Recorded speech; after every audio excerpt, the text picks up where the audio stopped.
This is Cleasta Cotton, and I'm so excited to be here today to show you a few things. Planting seeds of sustainability, and I am. Oh, someone's not on mute.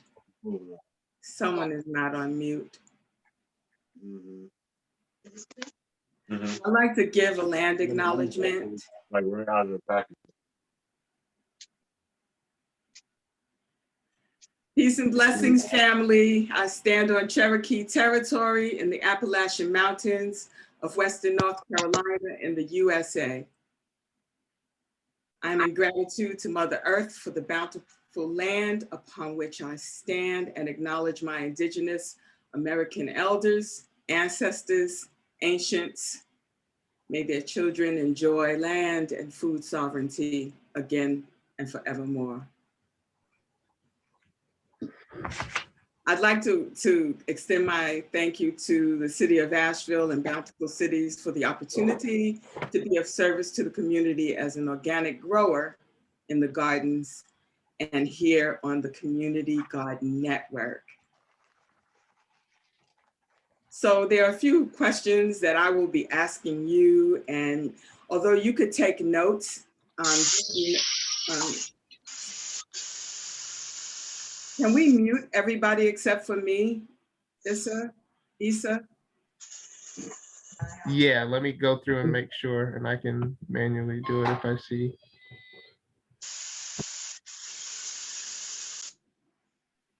Okay, so there are a few questions that, there are 5 questions that I'm actually asking you all today, which I ask myself. And so I just am wanting you to consider these things. And again, I am planting seeds of sustainability, and this is a metaphor for just pollinating. And I am channeling today in my color scheme, the bumblebee and the monarch butterfly, because those 2 creatures are very, very important. So that's what I'm channeling in my color scheme. So do I control my food source? And when this comes up for me, I think about things that are available in nature that are just there, that I don't have to even buy or pay for. They don't have to be transported to me from another place. And these dandelion greens, I found a place from which to harvest these dandelion greens.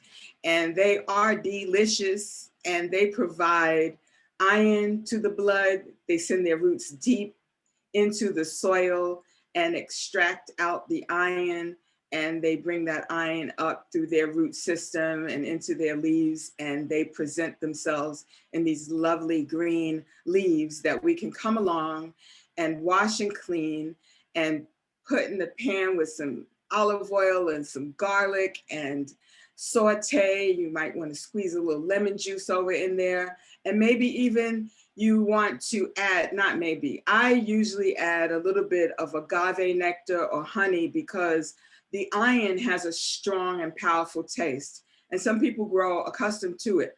But at first, in order to get used to the taste, go for them. So there are things that are growing that are being treated as weeds all around us, and we get rid of them. And we discard them, and then we discard them and plant other things upon where they were. And meantime, we're throwing away an equitable resource. So yes, you can control your food source by getting things that are right there, presenting themselves to you, as well as shopping in the farmers markets and buying directly from farmers, so you know where your food is coming from and you know that you are getting nourished. And here we have these beautiful people from the Southside Community Garden who drove up. Chloe, I have to give a shout out to Chloe and before I go forward, I just really have to also Issa and Lydia over at Bountiful Cities, Mr. Harris there at the Southside Community Garden, Farmer Kate, and also Sister Hanan Shabazz, who makes sure people are nourished.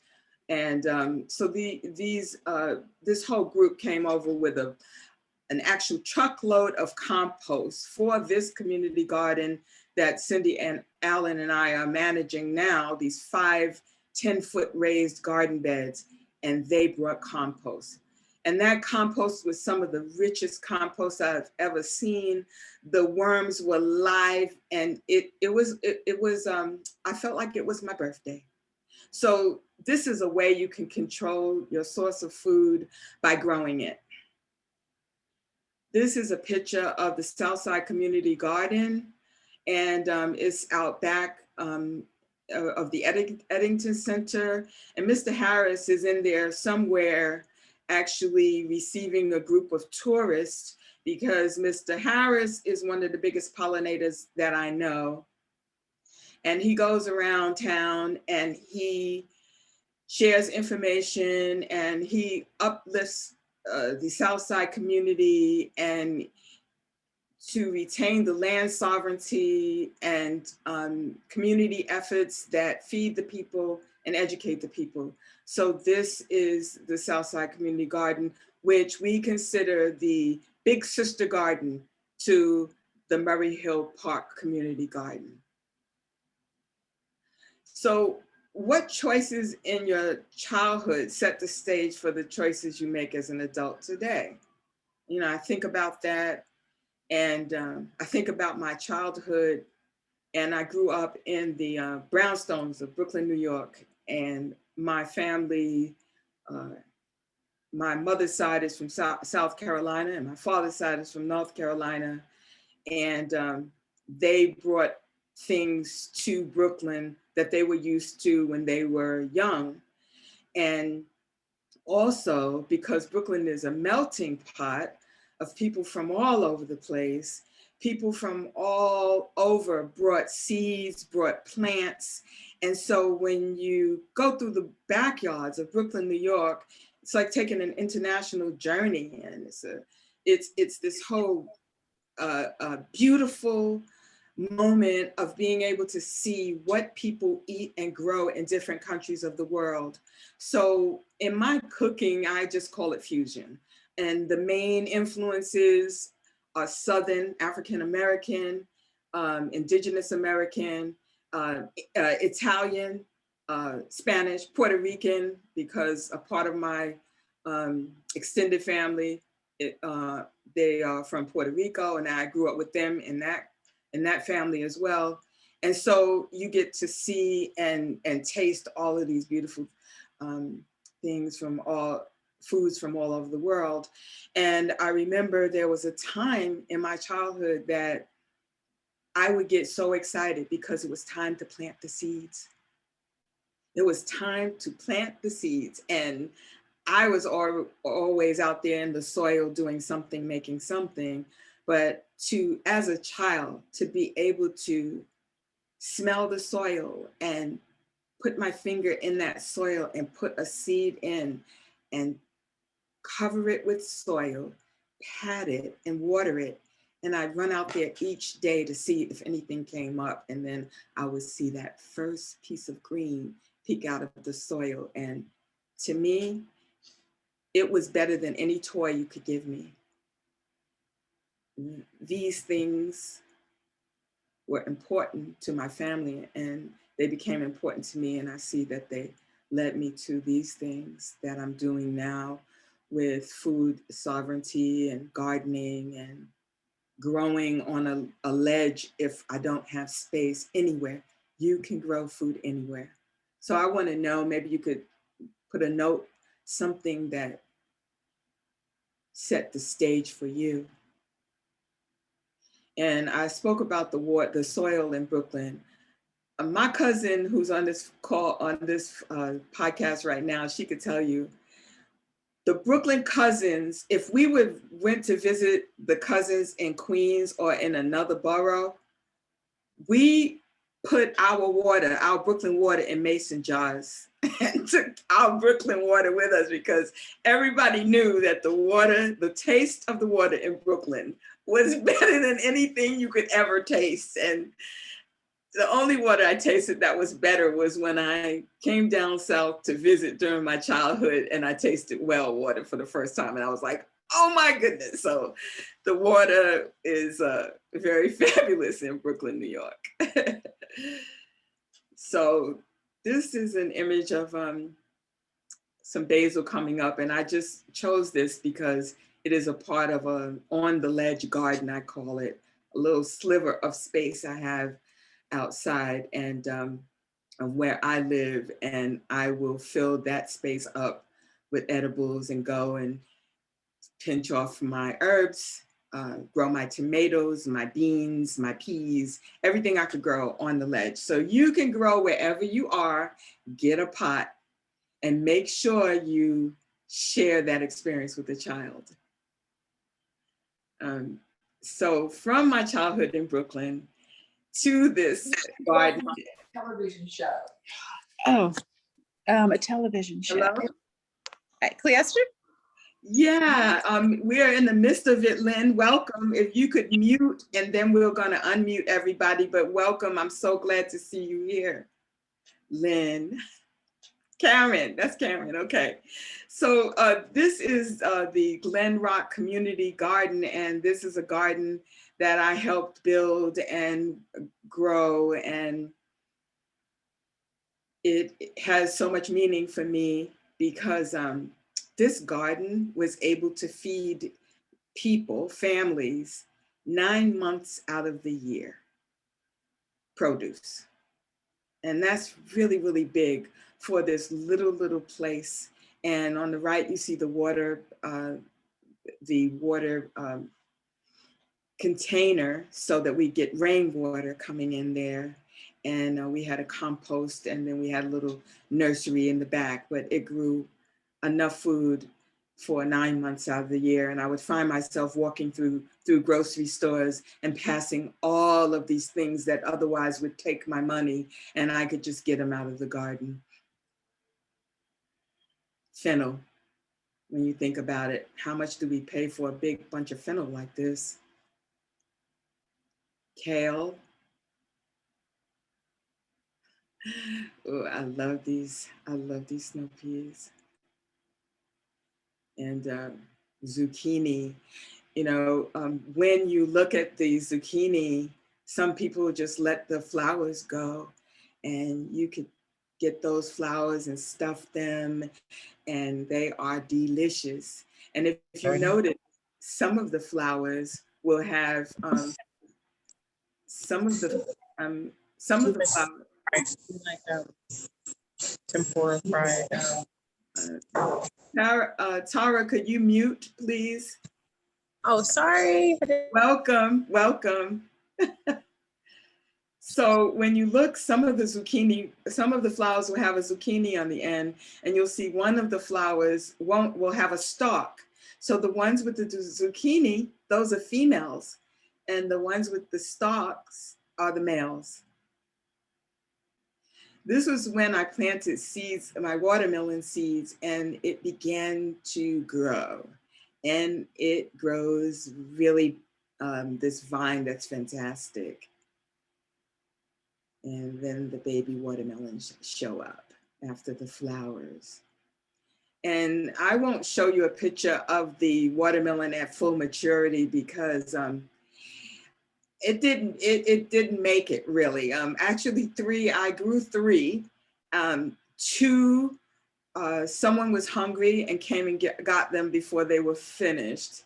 And so the third one I pulled out, and it wasn't at mature stage, but that's the whole thing about community gardens. People who need to eat will be able to come and be sustained. And a lot of us could be talking to people and we don't even know they're hungry. And when you have a community garden, somebody might come by, it's not time for harvest, but you just hope that whatever they took out of that garden was able to fill their empty stomachs. I put this gallon of water container there because I wanted you to see some sense of scale. This was one day's harvest from the garden. That would be dinner.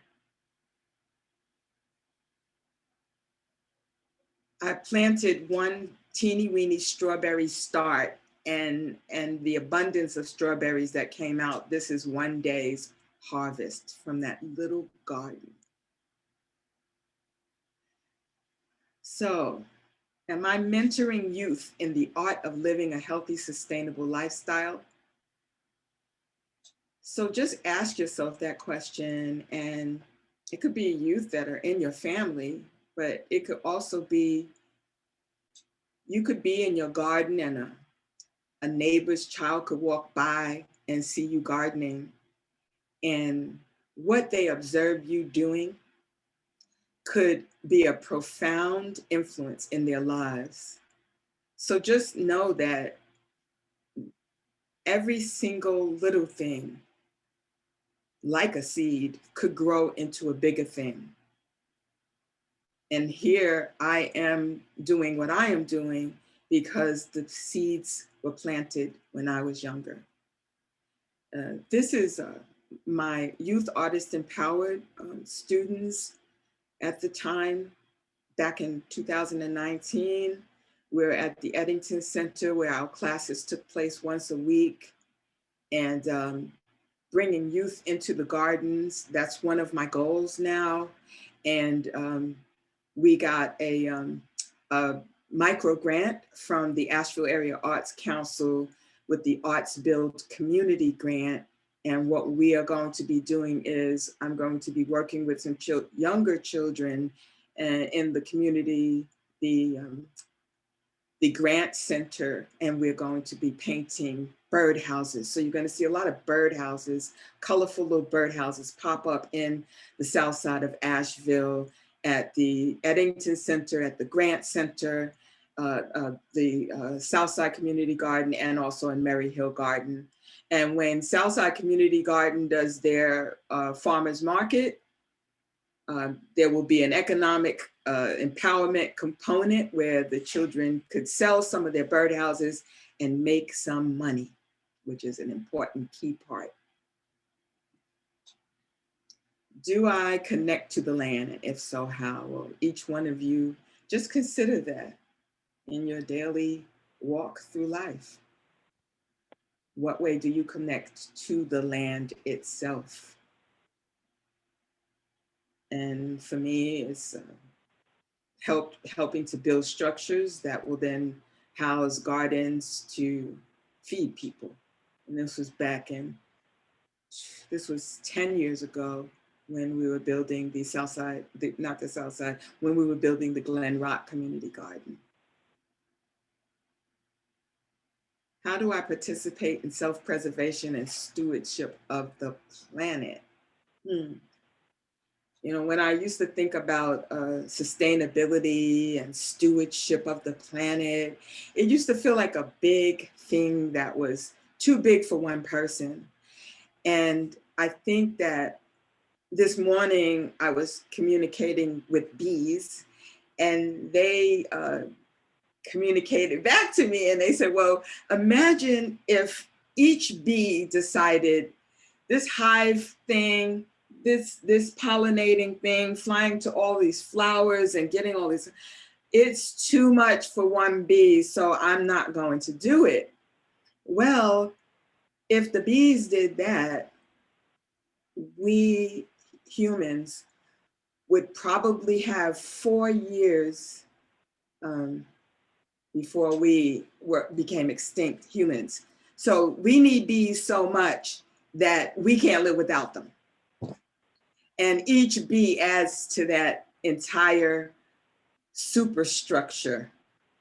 So each one of us can do things. We can do even the smallest thing. Even if you decide today, whatever that edible food, not cooked, but uncooked food, banana peels and the ends of zucchini, or, you know, that could compost, that you're going to just take that and maybe put it in the freezer until you go out to a community garden or somewhere where there's a compost. And if you began doing that, that is a big deal. Every little thing is a big deal. So these are the 5 raised garden beds at Murray Hill Park Community Garden. And those stakes in the corners are there because the frost was coming and we had to cover all the little baby plants. And so Cindy and I, with the help of a colleague, were out there and we just had to quickly get those beds protected. So this is a very beautiful place, and we invite community to come on up there and join us. And our work day is Monday, 11 a.m. And there's Cindy building structure. And we decided to utilize a resource that Cindy has. They have a bamboo forest, and we decided to take an invasive species and create structure for our garden. In any case that we don't have to buy materials, we are going to build structure.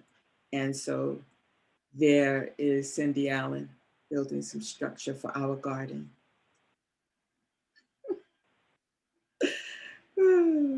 That's me. So the definition, the proper definition, if you will, of sustainability is the ability to be maintained at a certain rate or level. And it's also the avoidance of the depletion of natural resources in order to maintain an ecological balance.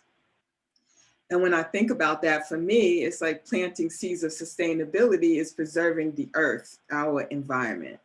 And it's living in the consciousness that we are responsible to pass the baton.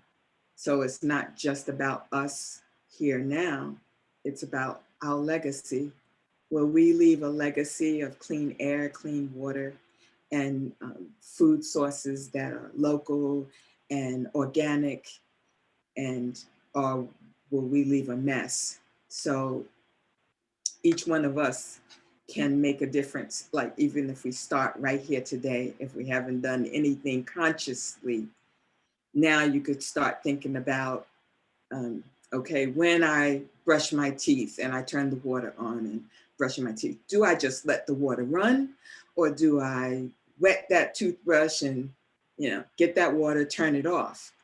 And that's a little simple thing, but when you think about the gallons of water you can save.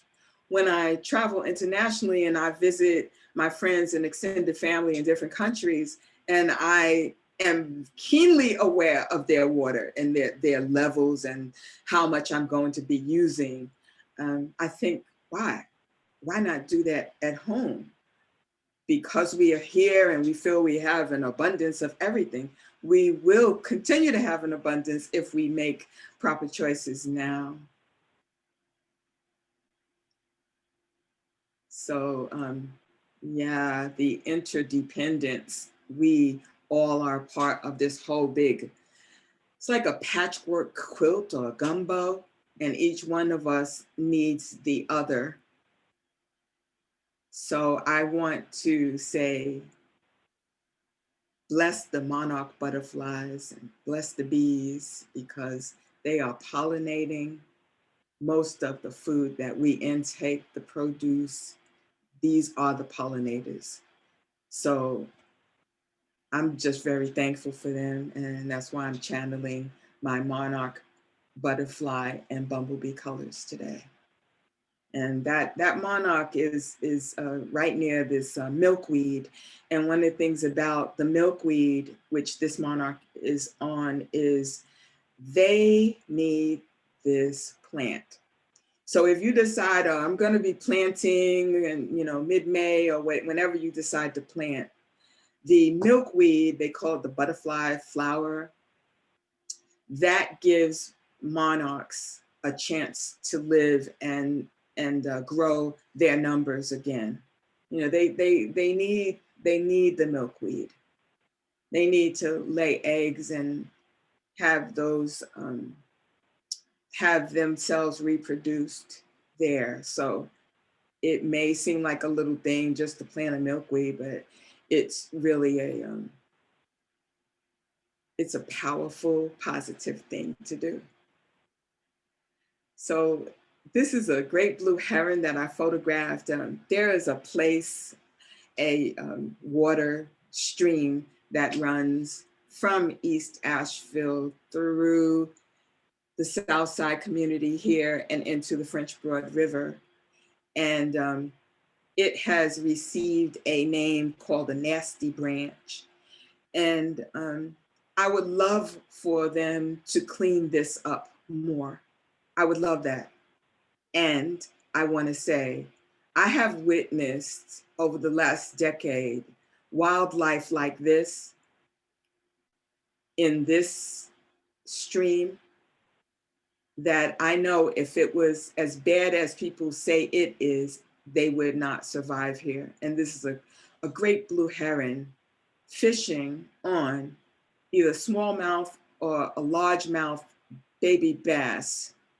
The nursery is in this water right here that needs to be protected so that we could bring birds like this and creatures into a safe environment and help to promote their lives. And a lot of people think they go out to parks and they feed birds and they feed creatures. And what happens is, for instance, you might feed a creature something that you think it should eat. And that thing that you are feeding it could create a thinning of their eggs. And when they go to sit on the eggs, to nestle the eggs the shells are so thin that the weight of the mother breaks them. And so these creatures can be killed off by humans thinking they know what they should eat. And when I go into the stores and I see what people are buying as bird seed, I'm appalled. So predators, scavengers are as important as any other creature. This is an American alligator in South Carolina.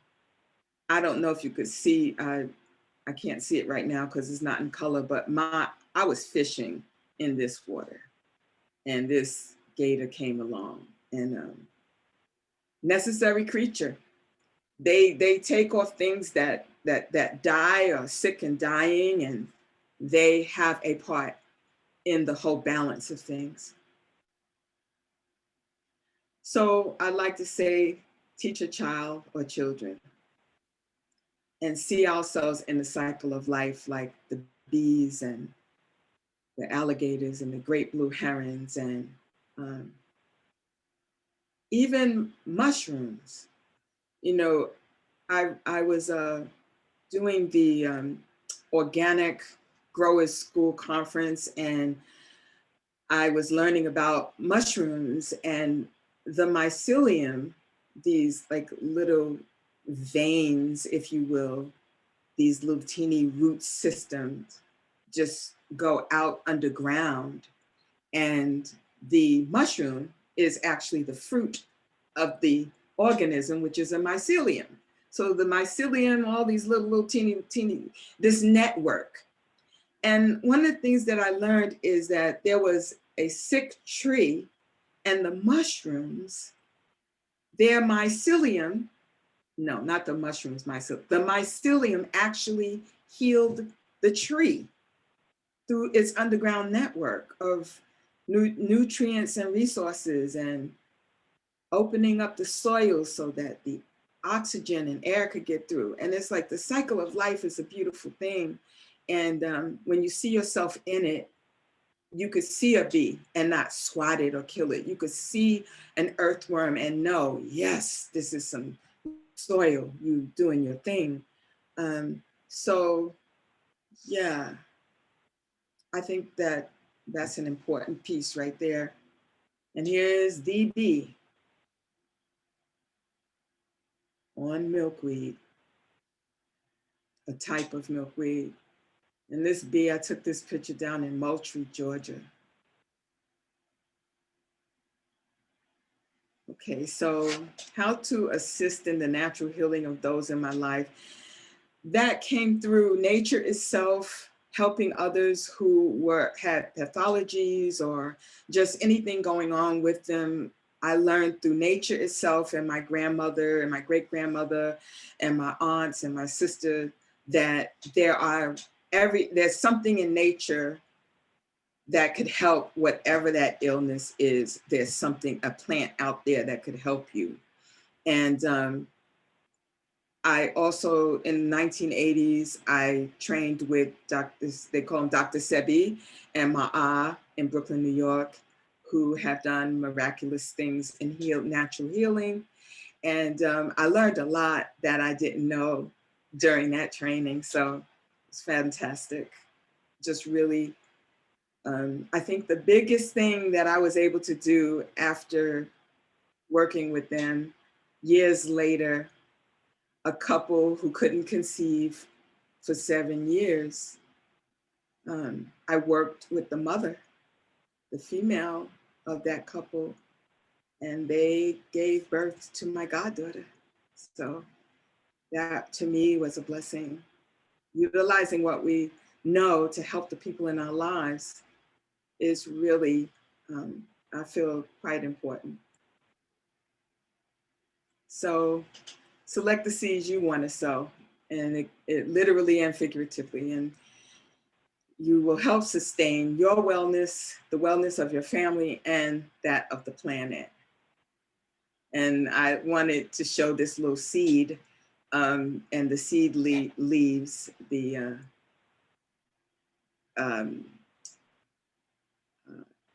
how do you say this? This cotyledon. Doesn't look like how it's pronounced, but it's a cotyledon. And those are the first leaves that come out. They're kind of like the embryonic leaves, and you'll see the little seed actually on the tip of the leaf. So this is going to be spinach and lunch and dinner.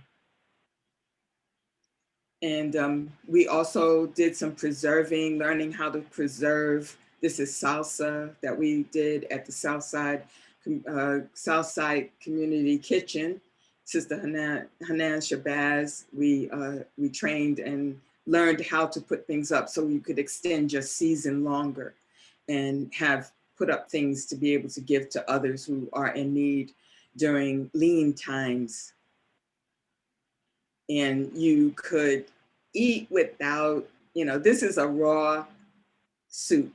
So this is a tomato gazpacho that I created, and it was just delicious and refreshing in the summer.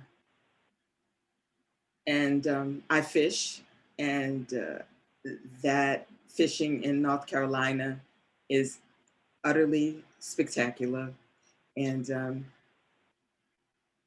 this is a sign of it. Some North Carolina trout. And these are morel mushrooms. They grow wild. And this is their season. And if anybody is on here who has an abundance of morels, please let me know. This is me in the community kitchen and in Southside Asheville. And I was doing a cooking demonstration and of the greens that were growing outside that no one was picking. And I wanted to show people how to prepare them and how delicious they were. So I just threw a sign up, and these are things you can do too. And I threw a sign up, cooking demonstration and tasting. And that's what that was about. So tell the stories of the culture and the traditions, the old ones, and make new ones. Make new ones. And in my family, you better know that a lot of those stories came over a good meal. And this is a meal that I did. This is a cast iron skillet. If you don't have one, get a bunch, because if you give me a cast iron skillet and a fire, no one will be hungry. I'm telling you. So this is like, so trout and mushrooms and onions and kale and zucchini. And this is like kind of a fusion. There's some, I see some orange peppers in there. So this is one cast iron skillet ready to go. And that's where we sat down at our table, and over food, we talked and laughed and passed on the stories to each other. So as the urban Appalachian gardener, I want to say thank you. And my information is here. And what I'm going to do is, as Lydia told you, this will be online so that you could refer to it, and you could actually click the link and copy the link and send it to people who you feel it may help. And I greatly, greatly, greatly appreciate that. So thank you, everyone. And now we're going to open up for, we could unmute Lydia, Issa, can we unmute everybody? And I want to get back, unshare my screen. Yeah, folks can unmute, and it looks like there's already some questions in the chat. Can you see those?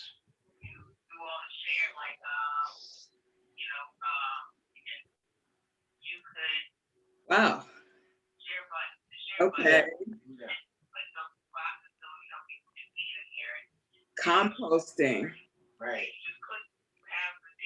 Yeah. Composting is really important. What I learned is if you make your soil rich, if you as a grower pay attention to the soil, everything else will be a breeze. So you focus on the soil, and you focus on the nutrition of the soil and the equitability of the soil. And that is what's going to make your garden grow. And in my family, in the backyard garden, we used to make sure, my grandmother said, make sure when you plant that seed that your finger goes in that soil, because in our family, the women have healing hands. My grandmother could put her hands on you and remove a fever from your body. Like literally, you could take your temperature, you have a fever, and she could put her hands on you, you take the temperature again, the fever is gone. And so putting that energy, that intent in that soil. And if you don't want to do that, when you hold those seeds or you hold those baby plants, put the intention in that root system.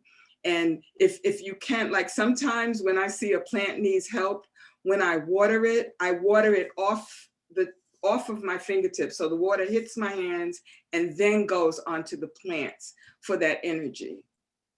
And the compost is a big deal. And you want to get a compost that's really rich. Thank you for that, Sheila.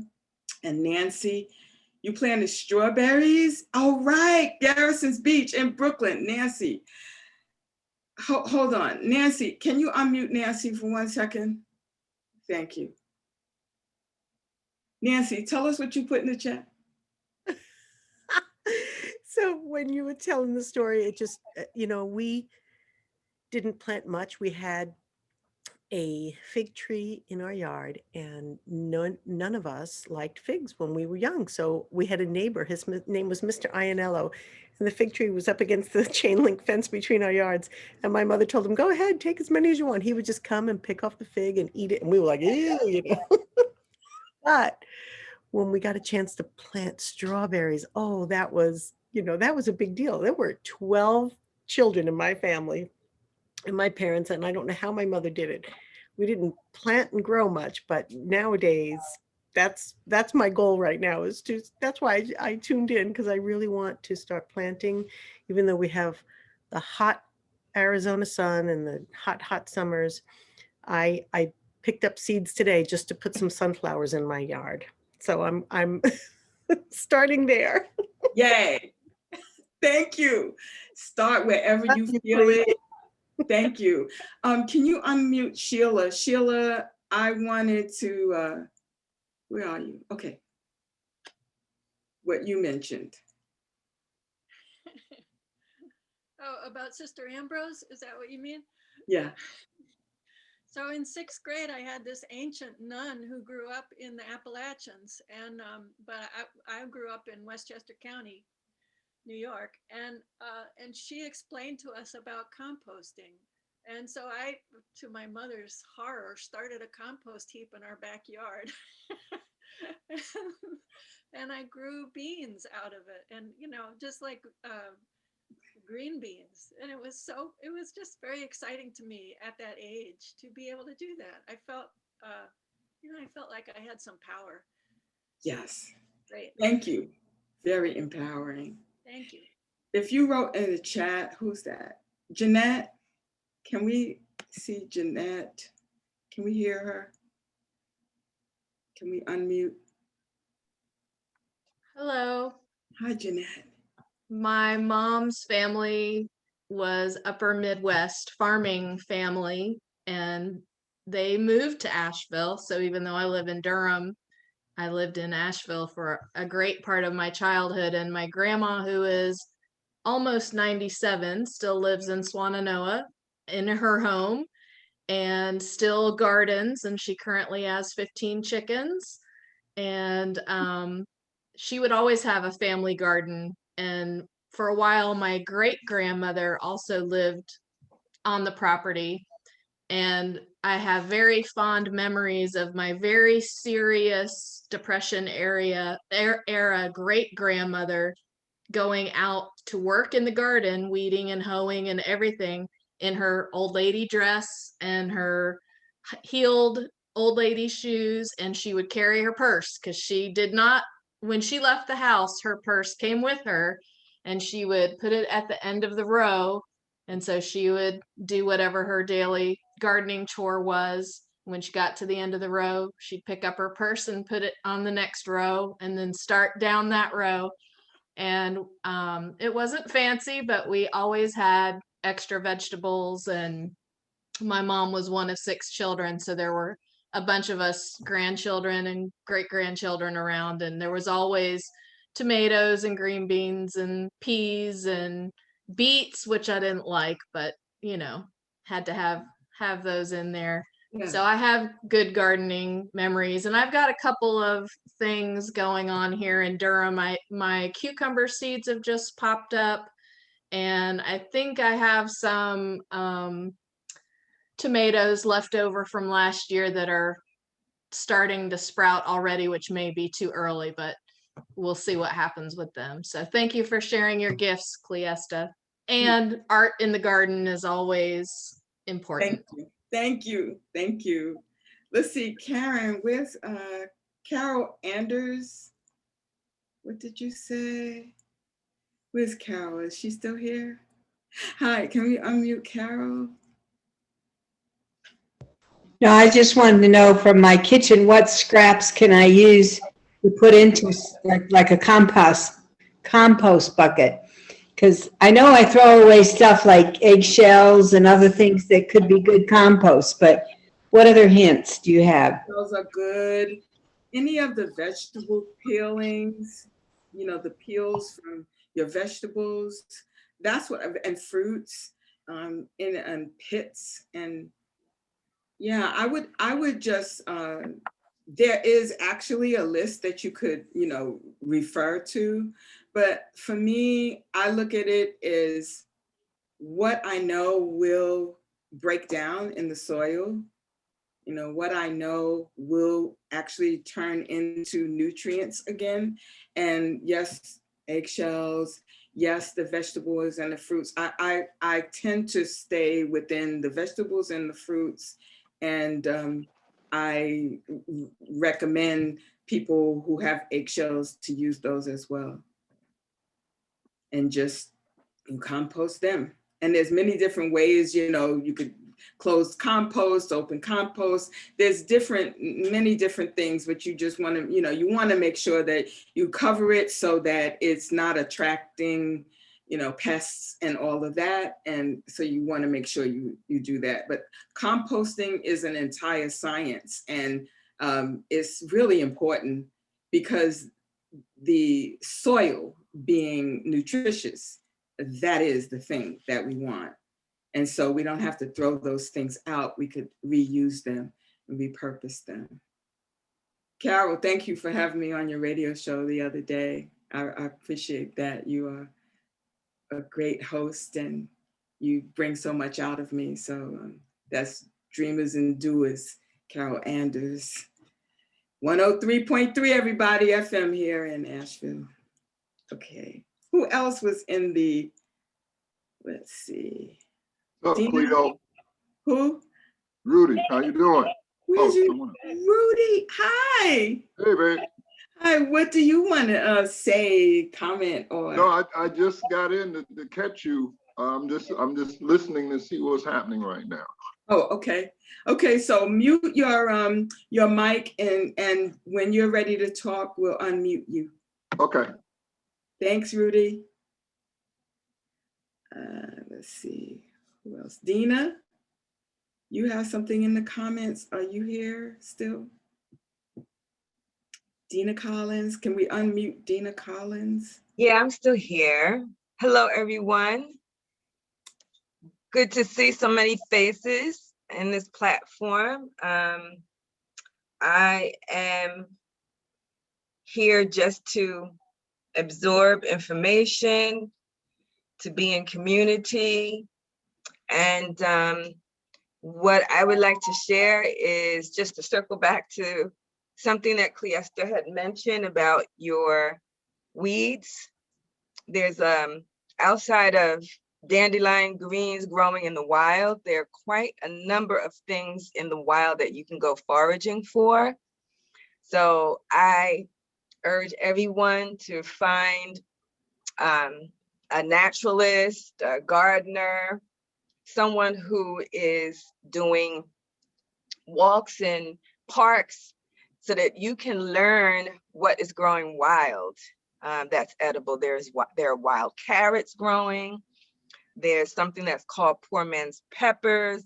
There's, it's an amazing plethora of things in nature that people just take for granted. And the dandelion leaves are just one of them. There's another herb that is widely used, highly healing and effective for a variety of ailments, and that's called mugwort.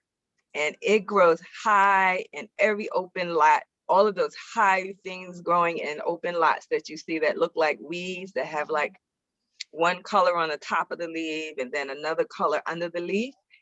That's usually a mugwort plant. And those plants are used in Chinese medicine formulas in almost every formula, especially for pain and for the nervous system. So your medicines are closer than you actually realize. So that's the piece that I just wanted to add, just to know what's in the bushes outside in the yard. Thank you. Thank you. Thank you. Yeah, that dandelion was to represent all of what you just said, to let people know that we, and not even, you don't even have to go on a nature walk or in the woods or anything.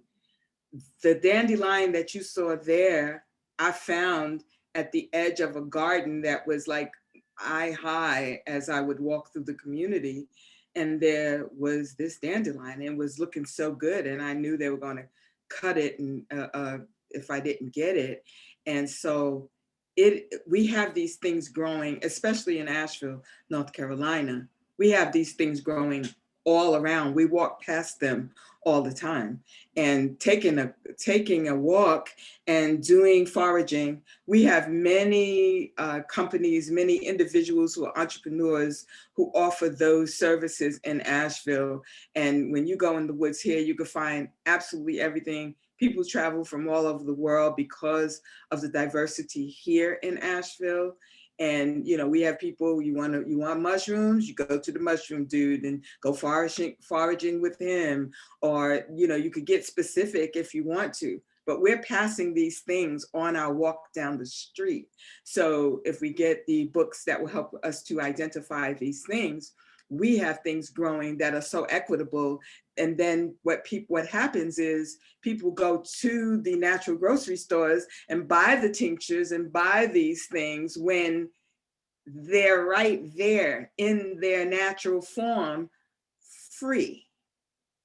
So they're available. So those dandelions represented that entire realm of, we have what we need. And in a lot of cases, we have it free. So it's the education piece. And how do people in urban areas start their gardens? Peggy, is that, could you unmute Peggy Dodson? Let's see.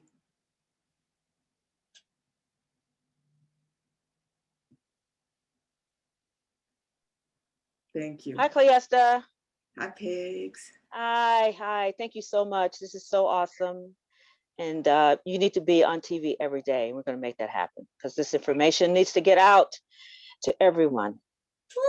But how do someone like myself, who we live in the city of New York, start a garden?